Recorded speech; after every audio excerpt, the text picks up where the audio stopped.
morning guys!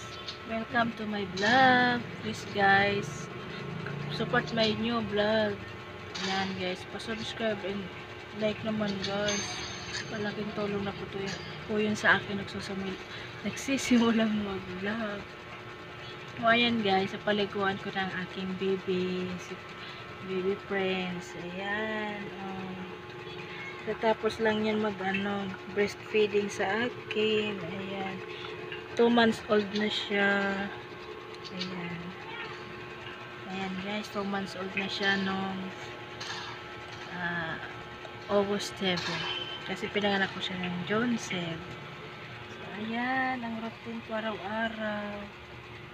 Ayan, naligo na yan. Nakatulog na guys kasi presko na siya.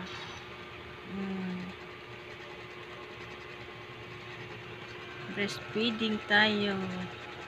Iba talaga pag breastfeeding talaga guys.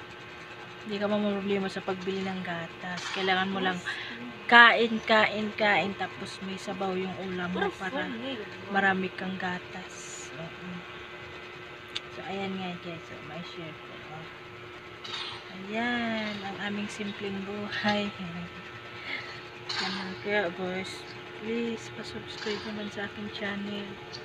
Like, masaya na ako guys, para mag-grow naman yung aking channel. Kasi may pangarap ako na magkaroon kaming bahay dito kasi nangungupahan kami sa Manila. Wala kami sariling bahay. Pangarap ko magkabahay talaga. Nai-inspire ako sa mga vlogger na nakakapundar ng bahay, ari-arian. Gusto ko balang araw makamit yung ganun. Kaya guys, pa-like and subscribe naman po guys pag kayo napadaan sa aking vlog. Yan lang po guys. Ayan ang aking daily routine sa bahay, pag-alaga na to kong anak ko. So ayan lang guys, thank you guys dahil lumadami ang views ko. Ayan, na first vlog ko kay baby at ako'y nag-libo views na rin, kaya thank you guys sa support nyo guys. Thank you.